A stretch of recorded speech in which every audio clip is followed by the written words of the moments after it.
Hello friends, स्वागत है आपका एक नए वीडियो में। आइए जानते हैं देश और दुनिया की 25 महत्वपूर्ण बड़ी खबरें। राशन योजना को लेकर एक नई जानकारी आ गई है। साथ ही अब आपको बता दें पेंशन योजना का पैसा आपको किस महीने में मिलेगा। दोस्तों, यूपीएमएसपी की यूपी बोर्ड परीक्षा में अब 7 विषयों की परीक्षा होगी। इसके बारे में भी आपको अपडेट देने वाले हैं। वहीं पर Rohit Sharma T20 world cup के कप्तान होंगे। आइए इसके बारे में पूरी डिटेल जान लेते हैं। बने रहिएगा, आप हमारे साथ जानेंगे हर एक नई जानकारी। तो चलिए शुरू करते हैं। बात करें पहले खबर की, तो दिल्ली एनसीआर और यूपी में उत्तराखंड आना हो जाएगा महंगा, क्योंकि फास्ट टैग की तर्ज पर इतना लगेगा ग्रीन सेस। जी हां दोस्तों, अब ग्रीन सेस भी लगने वाला है। चार धाम यात्रा के दौरान लाखों निजी और कॉमर्शियल वाहन उत्तराखंड आते हैं। महज 20 से 80 रुपए तक ग्रीन सेस होने से यात्रियों पर इसका असर ज्यादा नहीं पड़ेगा, लेकिन राज्य के राजस्व के लिहाज से यह रकम कम नहीं है। ग्रीन सेस को लागू करने की तैयारियों में भी जोर दिया जा रहा है। परिवहन अधिकारियों के अनुसार अकेले ग्रीन सेस ही राज्य को 40 करोड़ रुपए से अधिक की आमदनी होने की उम्मीद बताई गई है। यानी फास्टैग का पैसा तो लगेगा ही, साथ ही ग्रीन सेस कटौती भी करेगी। केंद्र की सहमति इस पर बन गई है। तो क्या यूपीपीएससी आरओ और एआरओ की परीक्षा रद्द होने वाली है? क्या रद्द हो जाएगी यूपी एआरओ और आरओ की भर्ती परीक्षा? जांच समिति के सामने आ गए हैं दो सबसे बड़े सवाल। तो दोस्तों, यूपीएससी की 3 सदस्यीय आंतरिक जांच समिति ने 12 फरवरी को हुई समीक्षा अधिकारी आरओ और सहायक समीक्षा अधिकारी एआरओ 2023 की प्रारंभिक परीक्षा में पेपर लीक के आरोप की जाँच मंगलवार को ही शुरू कर दी है। अब आपको बता दें, अगले 6 महीने बाद 28 जुलाई को एक बार फिर से मुख्य परीक्षा होने वाली है। ऐसे में यदि पेपर लीक हुआ है तो मुख्य परीक्षा पर भी संकट आएगा। पेपर लीक हुआ है तो ये किस केंद्र में हुआ है, इसकी भी जांच होगी। शुरुआती जांच के आयोग के सामने ये 2 बड़े सवाल हैं कि पहला सवाल पेपर लीक हुआ भी है या नहीं, और दूसरा पेपर लीक हुआ तो किस केंद्र में हुआ। अगर इन दोनों सवालों का जवाब मिल जाता है और खुलासा हो जाता है तो रद्द हो जाएगी परीक्षा। तो यहाँ पर अवैध कॉलोनियों पर फिर से चला है बुलडोजर। कार्रवाई से खलबली मच गई है। प्लॉट खरीदने से पहले आप जरूर ये काम कर लीजिएगा। अगर आप भी कहीं पर प्लॉट वगैरह खरीद रहे हैं तो अलर्ट रहिए। बरेली में अवैध तरीके से बसाई जा रही कॉलोनियों पर कार्रवाई की गई है। बीडीए की टीम ने बुधवार को 5 अवैध कॉलोनियों पर ध्वस्तीकरण की कार्रवाई की है, जिससे कॉलोनाइजर्स में खलबली मच गई है। आपको बता दें, बीडीओ उपाध्याय ने लोगों से अपील की है कि खरीदते समय प्लॉट की दस्तावेज जरूर जांच ले। तो कभी भी बच सकता है लोकसभा चुनाव का बिगुल। चुनाव आयोग ने मांगे हैं सीएपीएफ के लाखों जवान, सबसे ज्यादा पश्चिम बंगाल के लिए। जी हां दोस्तों, चुनाव आयोग ने राज्यों के सीईओ द्वारा किए गए अनुरोधों पर विचार किया और स्वतंत्र, निष्पक्ष और शांतिपूर्ण चुनाव सुनिश्चित करने के लिए चरणबद्ध तरीके से सभी राज्यों और केंद्र शासित प्रदेशों में सीएपीएफ के अधिकतम 3400 कंपनियों को तैनात करने का निर्णय लिया है।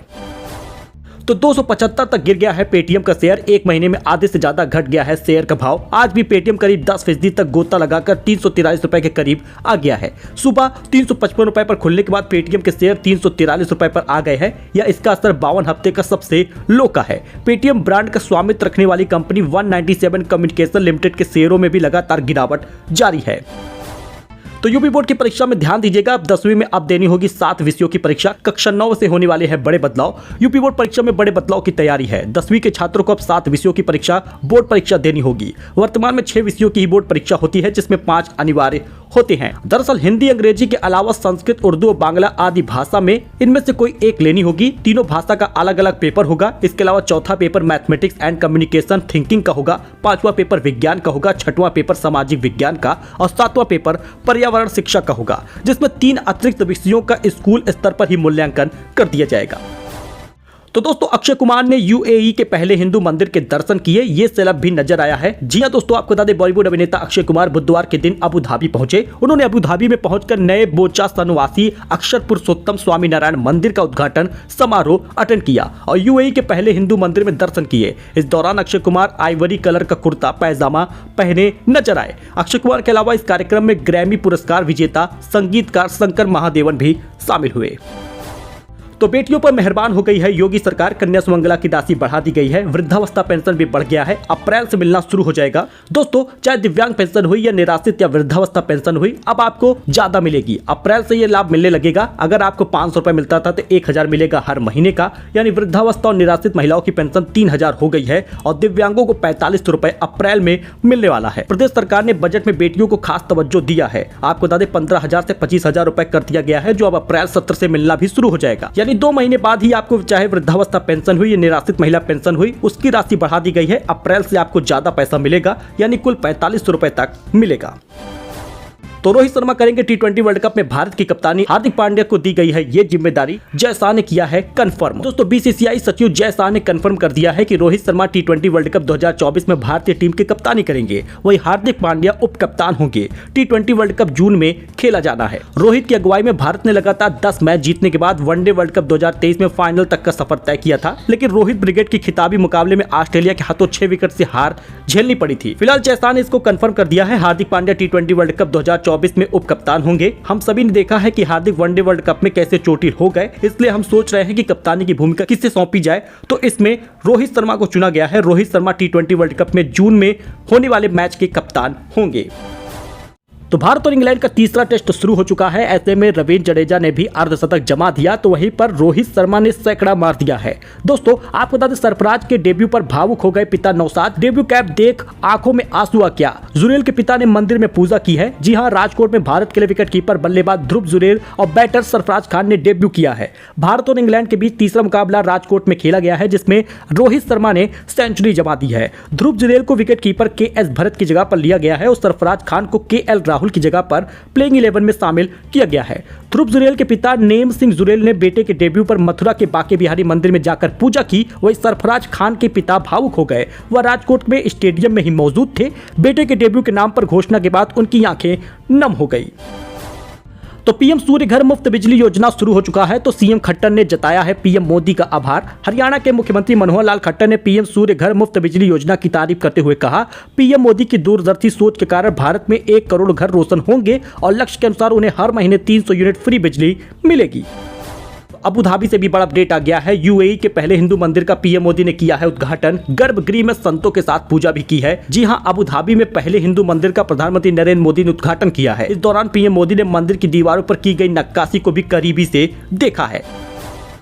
अब बात कर ले राशन योजना की, तो जी हां, राशन वितरण शुरू हो गया है। फ्री राशन का वितरण फरवरी महीने का शुरू हो गया है। कोटेदारों से संपर्क करने के बाद बात पता चली है कि अब आप जाकर फ्री राशन ले सकते हैं। अगर आप एक राशन कार्ड धारक है तो इस बार आपको पूरा राशन मिलेगा, यानी गेहूं, चावल और बाजरा दिया जाएगा। हर यूनिट का पूरा राशन होगा। वेइंग मशीन ई-पॉस मशीन से जुड़ी है, यानी जितना राशन आपके यूनिट का है उतना तौला जाएगा और उतना ही आपको मिलेगा। इसमें राशन की कटौती अब से नहीं होगी। साथ ही आपको पर्ची भी मिलेगी, जो कोटेदार से आप लेना बिल्कुल मत भूलिएगा।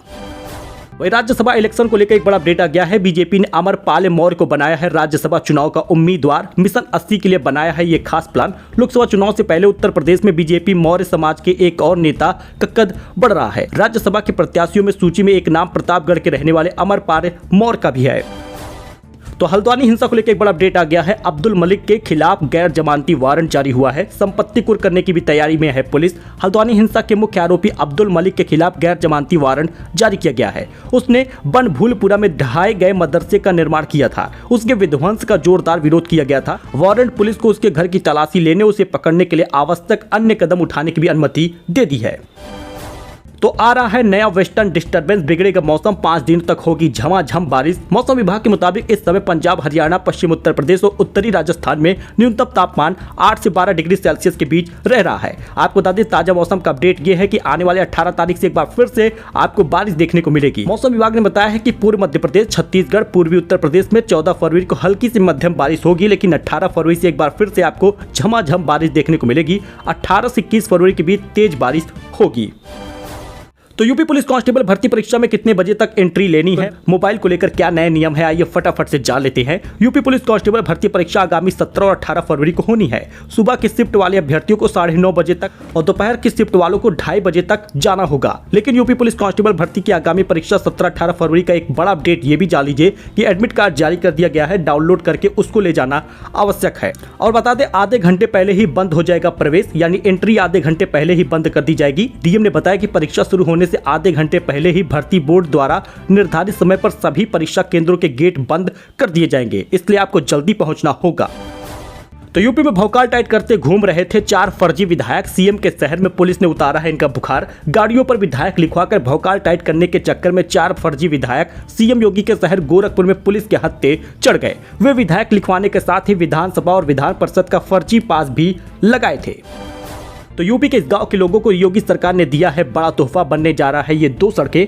दोनों मार्गों का निर्माण शुरू करवाने के लिए प्रथम किस्त के रूप में क्रमशः 13,60,000 और 29,02,000 रुपए की धनराशि आवंटित की गई है। सड़क का निर्माण होने से लोगों को आवागमन में सहूलियत मिलेगी। प्रांतीय लोक निर्माण विभाग के अधिशासी अभियंता शैलेंद्र कुमार ने बताया कि दोनों सड़कों के लिए बजट जारी हो गया है। टेंडर प्रक्रिया शुरू कर दी गई है। बहुत जल्द ही निर्माण प्रारंभ हो जाएगा। जी दोस्तों, जामो भादर मार्ग से दलशाहपुर संपर्क मार्ग और गुंगवाच मडौली मार्ग से कमासिन पंडित का पूर्वा संपर्क मार्ग बनवाए जाने के लिए स्थानीय लोग लंबे समय से मांग कर रहे थे, जो अब पूरा होने जा रहा है। सो दोस्तों, ये कुछ अपडेट था, कुछ जानकारी थी जो आपके साथ शेयर की गई है। आई होप कि आपको ये पसंद आया होगा। मिलते हैं नई जानकारी के साथ एक नए वीडियो में। बने रहिएगा ऐसे ही लेटेस्ट अपडेट के लिए। मॉर्निंग में आपको ऐसे ही लेटेस्ट न्यूज मिलता रहेगा। चैनल सब्सक्राइब करके वीडियो लाइक करके जाइएगा दोस्तों। फिलहाल के लिए इतना ही। धन्यवाद।